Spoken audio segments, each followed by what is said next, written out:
Good evening, ladies and gentlemen. Welcome to the special council meeting for May 18th, 2023. We'll start by calling the meeting to order. If I get approval of the agenda. Moved by Councillor Barb Glant, seconded by Councillor Carrie Adams. All in favor?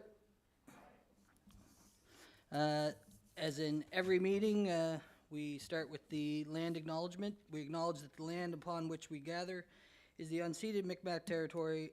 It is covered by historic treaties of peace and friendship.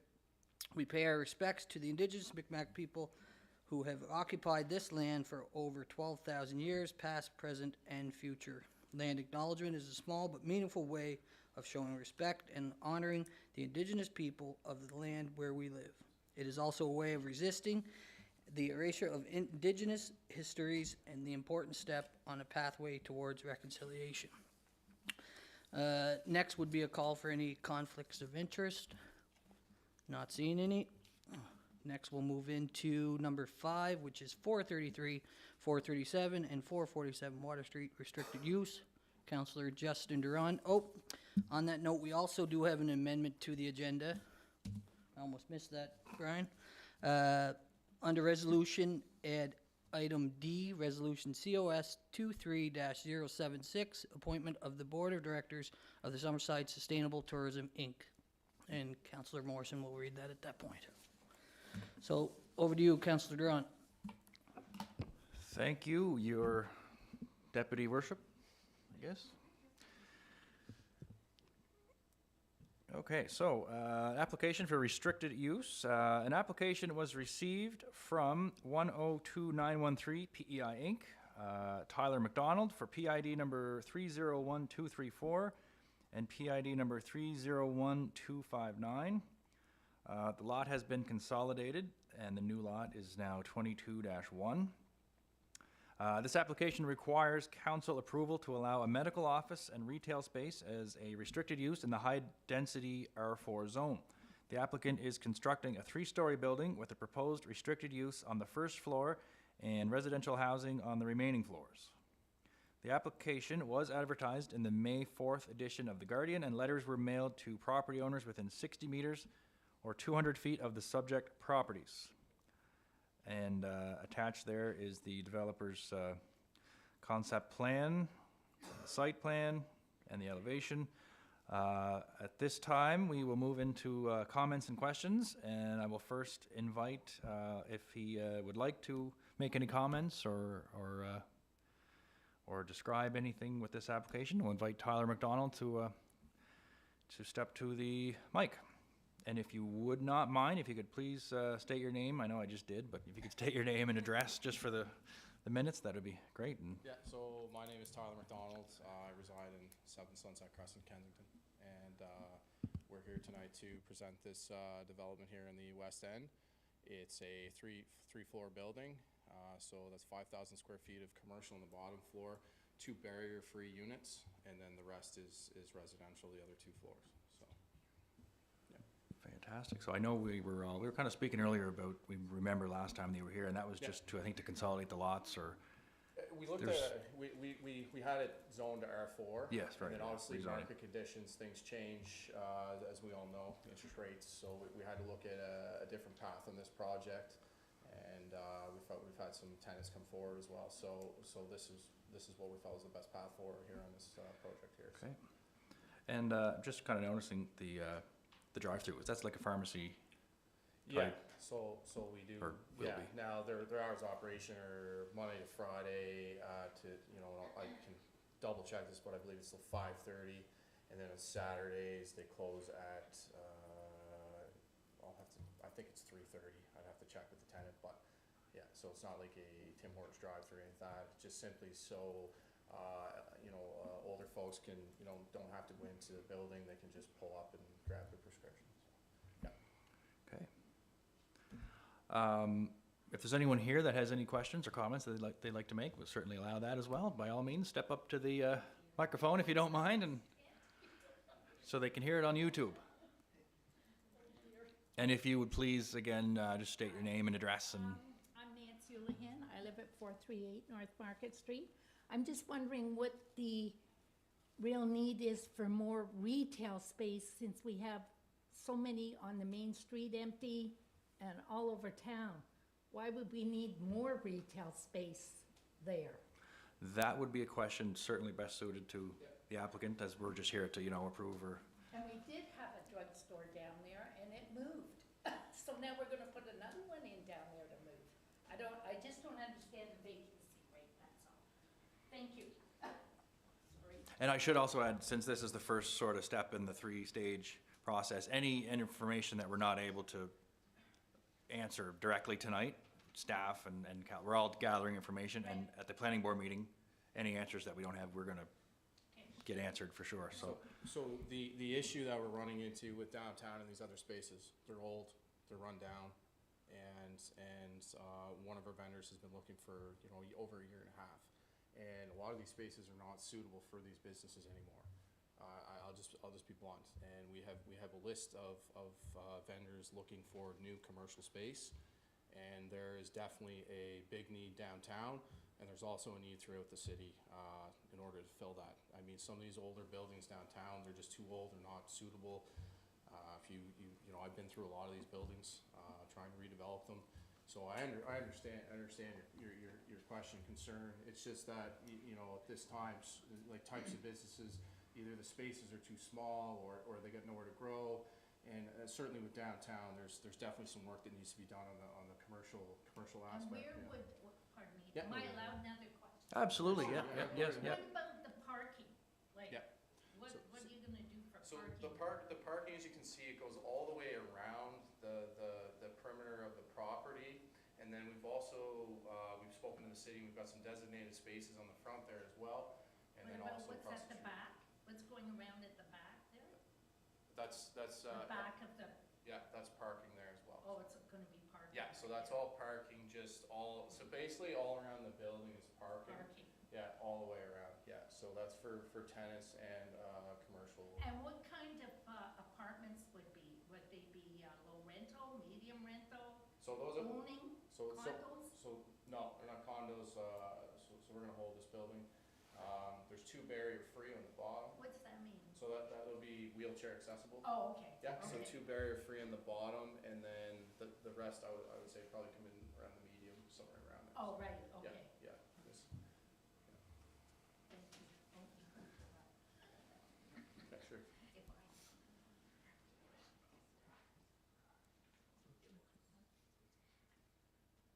And if you could please state your name and address for the My name's minutes. Bob Ulahan, and I live at 438 North Market Street. The question I have, I know you were going to build a 6-foot high fence. So would the fence be higher because of the infringement on our property line and anything else? Would it be a little bit higher, so maybe 8 foot? So we don't see all the traffic coming and going? That's my question. So there was no, in the original development, there was no commitment to the fencing, nor is it in the, Oh, we were told there was. yeah, no, nor is there in the bylaw at this point. No fence. So, I think originally, Tyler, when we were here for the original rezoning, if I recall correctly, residents mentioned fencing, and again, if I recall correctly, at that point, there was talk about, we would discuss with the residents and make sure that we looked at the possibility of fencing, but when I look at Yeah. this, I do see where it says fencing as per bylaw. so the bylaw doesn't require it, at this time, so, yeah. Okay, thank you. Yeah. So there was, originally there was just some discussion around it, but there's nothing, put forward, so. And if there's anyone else, by all means, now's the time. If not, we will move forward. Tonight, again, just as a reminder, tonight is not the night where any decisions are made. This is just the information gathering process, and the night that we will, decide to send to the planning board meeting, which will be on Tuesday, June 6th at 5. So that's when, I guess any of these questions that may not have answers, but it sounds like we do have most of the answers, but anything that needs to be reported back will happen at that time, and at that time we'll likely, that's when planning board would recommend to council, and then the final decision will be at the June council meeting, monthly council meeting, which is the third Monday in June. So it is a long process for some of these otherwise fairly simple things, but so if there is no more questions, we will move on. And which Councillor Doiron, I do have a. Oh, by all means, yeah, if council has questions, of course, yeah. So can somebody explain to me a bylaw where they would be required to have a fence? I'll have to go back into the bylaw and look at sections. We'll report it back in the report for you. I believe it's mostly with commercial zone properties abutting residential properties. So where there's a commercial zone, ground floor abutting residential properties, how does that not? So that's a question I would have. Yeah, I know you don't have to answer it now. The other question would be, I could not imagine, looking at this drawing, looking at the plans, I do need to state I do represent this area too, and a lot of the residents that are speaking are constituents of mine. So to be fair, that being said, I cannot imagine another scenario where you would probably need fencing, given cars are pointing directly at existing houses and pulling in at night. So I would hope that we will look at that and what is required and what's not required, because I can tell you, if I was living right beside there and a car constantly coming and going, pulling in, it would be a question I would have as a resident. So I don't think the question is at a line. So I'm just curious when that would qualify and when it wouldn't. Is it too late for one more question? So you can ask as many questions as you like tonight, by all means. What is this area down there really zoned for? Is it zoned commercial? Is It's it residential? it's high den- Everything is in there. It's high density residential. Well, every lot technically could be zoned. So you can just switch it like that? and- No, there is an application process that if you Yeah, want to, and then it just goes like that from one to the other if it gets passed. if it gets passed, I mean, So there's no plan down there for, it's just if something comes up, sells, and somebody applies, that's. I guess technically, I mean, the individual It looks property to owners me would like have, There's housing there, and now there's gonna be businesses, then there's housing, then it's like a great big mixed match down there. So, that's why I was just wondering, like, okay, yeah, I mean, it's zoned residential, and then this would be a restricted use yeah, in that. So, I mean, it's not, so it's gonna be, commercial mixed in with residential, that's basically what it's gonna be. I think in layman's terms, yes, exactly, yeah. There'll be commercial operations Yeah, on that first floor, yeah. It's a mixed-use building, Mixed use. and that's with the reason we're in here in this process is that there's not a mixed-use. Tyler, can I get you to come to the mic? And if anybody speaks further, you're more, come up to the mic, just so we make sure it's recorded and proper. Thank you. So my understanding, correct me if I'm wrong here, it's zoned R4 right now, which is high density. So because we didn't have a mixed-use bylaw or something to turn to, this is the step we took, you know, that we had to take in order to get that into that building, because it's out of the downtown. I believe the downtown is mixed use, if I'm correct, and we're out of that downtown district as part of the plan. So that's what required us to come back in here to get the commercial component, because right now we're approved R4 to move forward just on a apartment building. So I just want, just so you understand, like it's R4 now, it's zoned over R4, so we can build an apartment building here right now. We're only back in here on the commercial aspect of that. Yeah. Yeah, you could, by rights, build this exact structure with the exact same layout and have all 3 floors residential Absolutely. tomorrow. Which is what we thought it was gonna be. Oh, And I think this is similar to the building that's up at the hospital, where there's like a doctor's office. It's just off of McEwen there. I forget what there's a name to it, but there's a doctor's office in the. but are they backing It would be just off of, like, between Walker, where there's housing, and the hospital. You know, the big, they're building a new one across from it right now, but there's a doctor's office in there. I understand, like, we're near a residential area, but we're also in the prime real estate of Summerside. You know, we're right on the water here. Right. And And we you know, back on, Yep. you're putting, Back that's on why you we got guys. a Yep. fence. That's why we want a fence. yeah. Which, no, So go ahead. And the previous, I guess, commercial operator there, with like the scooter depot, the bingo hall, they were commercial. Sonny's is commercial, so like, I guess that sort of goes back to sort of the mixed use sort of area. There certainly is still some commercial operations in that area now. that's why I wondered if there was a plan for that area, but. I think it is fair to say that mixed-use residential commercial ground floor is generally speaking a sought-after development in a number of areas in the city. You know, not speaking for council, but in terms of our overall land use planning, multi-unit residential with commercial ground floor is certainly a sought-after. The only question I have, you know where that property is on your, as you face the unit on your left side, there's a house there. Yeah. A White house. Yeah. So, it's up for sale now. Yeah. So, all the cars coming in, would their headlights be shining in my backyard, and Ernie's backyard, and Kenny's backyard, if we don't have a fence around there? Well, they're doing that anyway right now under C2, and they have been for a long time. Okay, So you know what I mean? So it has been a commercial property. You've had people pulling in there for No, Right. years. it's It's the empty. same thing. It's the same thing that's been There's going on no for years. traffic. It's not, it's getting a lot different. Oh, years ago. okay. That's not our All right, problem. that's Yeah. my question. Yeah. Was, Yeah. so, Yeah. okay, thank you, that's it.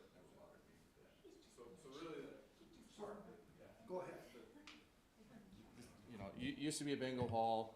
It's commercial, so it's similar activity. But what we said about the commercial, like, you know, there's obviously hours of operation there as well, right? So just take that into Yeah, but account. there wasn't any parking spots right behind it. Exactly, there wasn't any parking. It was on behind the fence. side, but there wasn't anything behind it.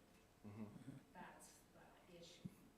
Mhm. And I'm just trying to think out myself here too. If this was, again, if you were just putting residential in there, Same thing. you could still theoretically have the vehicles Yep. coming and going. Well, we were told back then that we were getting the builder, whoever it was agreeable to putting a fence up. This is all new to us, that you're not putting a fence up. We haven't agreed to anything yet. Okay. But what I would say, a good neighbor Yeah. would Yeah, pay for half the fence, as you would in a No. residential area. I'm just saying, right? Like, so. a good neighbor. The top half. Go ahead and not give you a hard time. No, I think we can review that, and that's what I would say. And look at the bylaw, look at some of these concerns. You know, people are asking for 8-foot fence, that, you know, like they're, you know, if we do anything about this, then I think there has to be a happy medium here. Because we have to understand as well, we start doing all these big giant things in here, we're just driving rents up in the building. You know, so it's just take that into account as well, so. Thank you. Okay, some very fair comments. Anyone else have any questions, concerns, comments? Now is certainly the time to put them out there. So just so everybody knows, this is the time that you get to ask whatever questions you have and actually get the answers back. So tonight is the night to say, hey, here's my question. Linda, her staff will work really hard to get the answers back at the next meeting. So if you have any questions, now's the time to ask them. And if anyone, you know, goes home tonight and thinks of something, by all means, reach out. give us a call or email your counselor, and we'll make sure to get it through for that next meeting. And when you say get the answers back, you mean the answers come back in the form of a report from staff? right? Exactly, Yes, yeah. yes. Okay, so with that, I will, I guess the next step here is actually the explanation of the process. So in order to process a restricted use, the following The following steps are required. Step 1, the restricted use is read at a public meeting, and that is what is taking place this evening. Step 2, the planning board reviews the application and prepares a recommendation to council, and that step takes place at the planning board meeting, which will be Tuesday, June 6th at 5 p.m. Step 3, the restricted use is read to be adopted by council, and the resolution will be either carried or defeated by vote of council.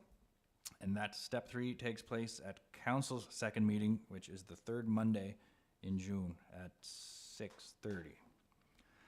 Please note that in accordance with section 5.20 of the city zoning bylaw, any person who is dissatisfied by a decision of council in respect of the administration of this bylaw may appeal council's decision within 21 days to the Island Regulatory and Appeals Commission.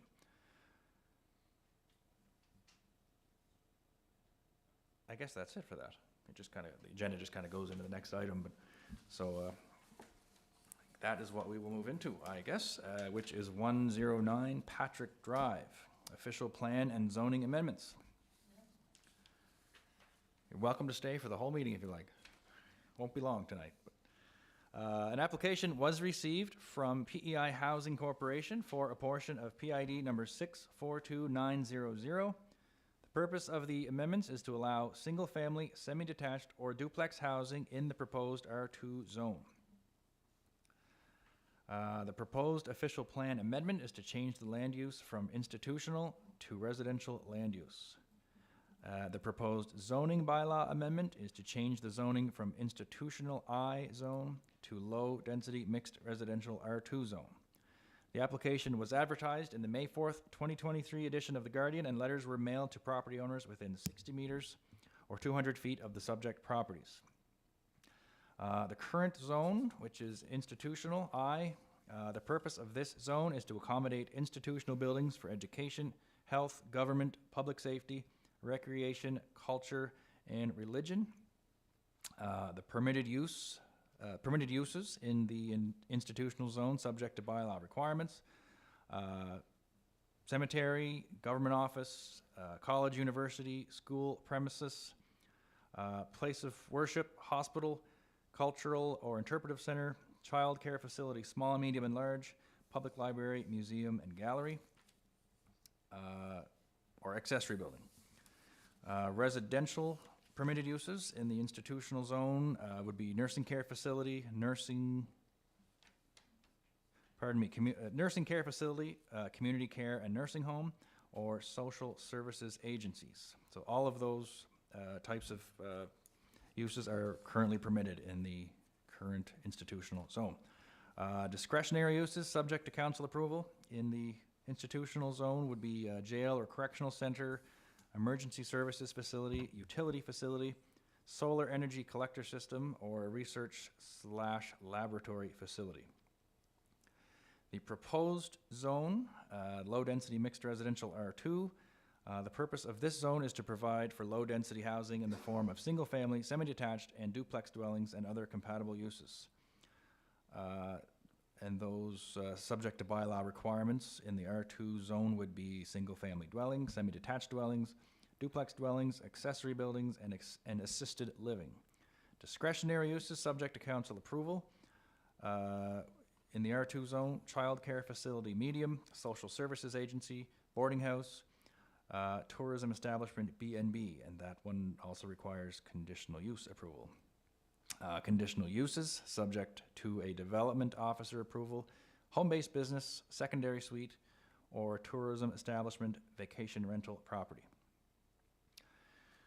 So once again, we arrive at the point where we will take comments or questions. If the applicant is present, Jason Doyle, if you have anything you'd like to present or comment on or describe for us, by all means, please do so. Sure. Not a whole lot to add. We are looking to rezone a portion of the land to potentially put some single-family homes, subdivide that piece of subject property into 2 separate lots and put single-family homes that will be used as affordable housing units on that area. Thanks. And is there anyone here with questions for Jason? Please step up, and if you would please state your name and address. Hi, I'm Sandra Stewart, 125 Patrick Drive. I believe I would live within 200 feet or 60 meters of that property, and I didn't receive a letter. And that's fine. My question is, is there any consideration of selling the property instead to Hillcrest Housing? We have not considered that. I guess I would like it. Thank you. Linda, for the record, can we find out her address and see if she's within the 60 meters and maybe if she received a letter or was supposed to and why she didn't, if she didn't? The letters would have been sent to property owners. So if you were a tenant of, Okay, yeah, thank you. All right, yes, sir, please. We all know where you live and who you are, but if you wouldn't mind. I'll say it again. It's Mike Martin. Good evening, everybody. 705 Water Street East. I live on all the property to the right-hand side of that map. I do have a question, a follow-up comment to that. If that's potentially for sale, I will state for the record, I've been trying to purchase that land for 5 years for development, so I'd also be interested in that if it goes up for sale. Am I wrong in that earlier I thought I read that this was going to be residential on one side and then retail commercial space on the other? Did I get that? Was this changed tonight? Was there a different application? Yeah, I think this is the first time it's So come it's before us. only just residential for both lots? Yep. Okay, then I'm completely confused. Then I have, I think it's great. I have no more questions. Thanks.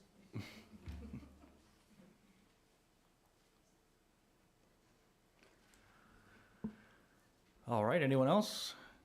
Councillors?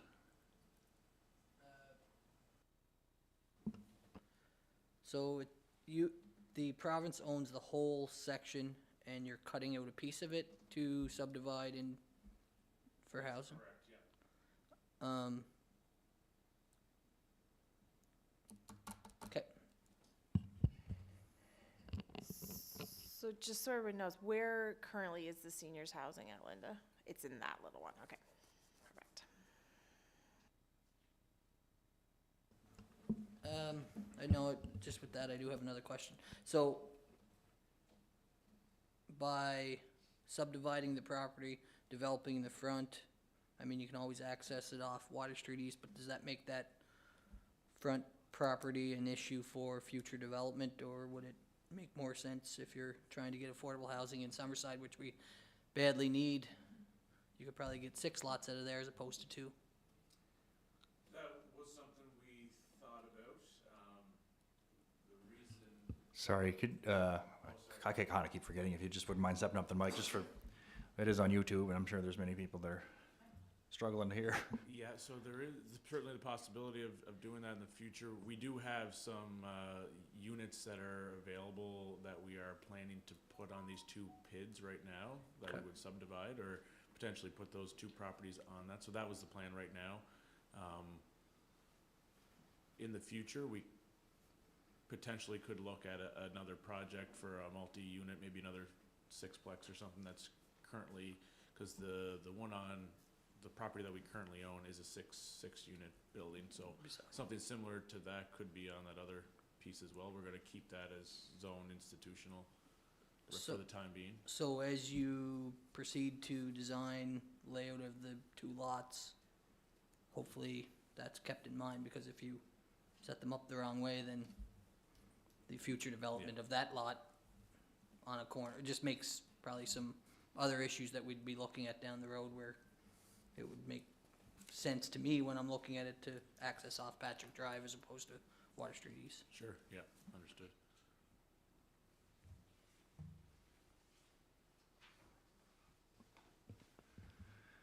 Okay, if there are no other comments or questions, we'll once again move into the explanation of the process. In order to process an official plan and zoning bylaw amendment, the following steps are required. Step 1, the zoning bylaw amendment is read a first time and declared as read at a first council meeting. Step 2, the zoning bylaw amendment is referred to planning board for review and recommendation. Those two steps take place at the same meeting of council, and that is taking place this evening. Step 3, planning board reviews the application and prepares a recommendation to council. That will take place at the planning board meeting, also on Tuesday, June 6th. Step 4, the zoning bylaw amendment is read a second time and declared as read at a second council meeting. Step 5, the official plan amendment is read to be adopted by council. The resolution will be either carried or defeated by vote of council. If the official plan amendment is adopted by council, it is sent to the Minister of Agriculture and Land for signature, and the amendment becomes official. If the official plan amendment is defeated, the zoning bylaw amendment will be defeated as well, as the zoning amendment cannot contradict the official plan amendment. Step 6, the zoning bylaw amendment is read to be adopted by council. The resolution will be either carried or defeated by vote of council. If the zoning bylaw amendment is adopted by council, it is sent to the Minister of Housing, Land and Communities for signature, and the amendment becomes official. Steps 4 to 6 take place at council's second meeting, which is the third Monday in June at 6:30. Please note that in accordance with section 5.20 of the city zoning bylaw, any person who is dissatisfied by a decision of council in respect of the administration of this bylaw may appeal council's decision within 21 days to the Island Regulatory and Appeals Commission, IRAC. So we will now move to the resolutions. COS 23-073, the first reading for zoning bylaw amendment 0139.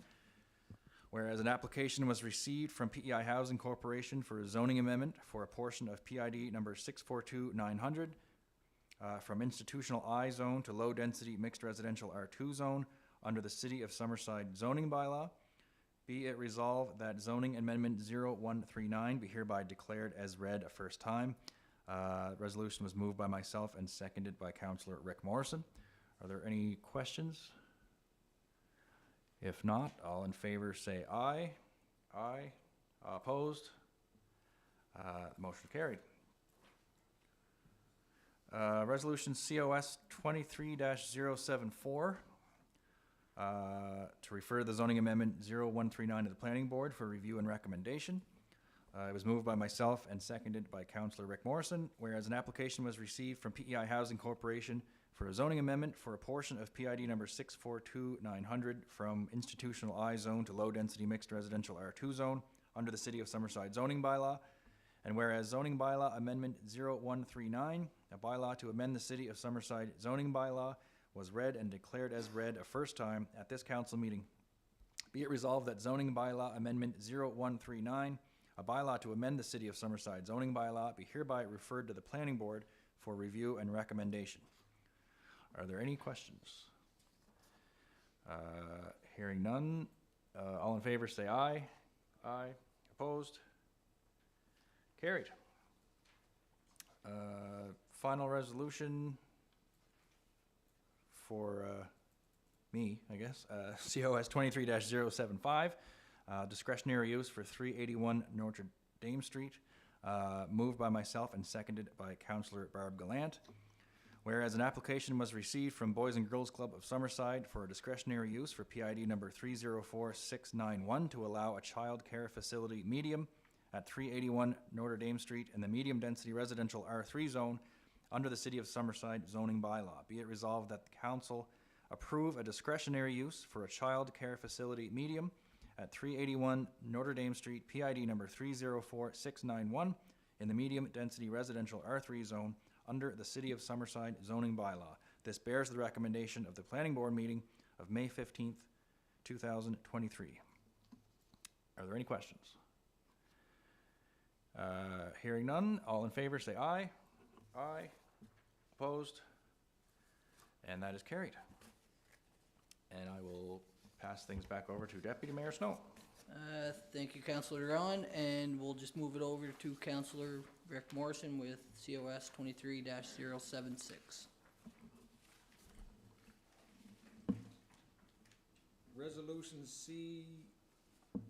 COS 23-076 was moved by Councillor Morrison, second by Councillor Adams. Be it resolved, the city appoints J.P. DeRozier as the city's representative on the Board of Directors of Summerside Sustainable Tourism Initiative, Inc. Are there any questions? All those in favor? Aye. I guess there's no nays. There doesn't sound like there was any nays. Thank you, Councillor Morrison. Was that your first resolution? Congratulations. All right. So on that note, only thing left would be to call for adjournment. Councillor Doiron, seconded Councillor Gallant. All in favor?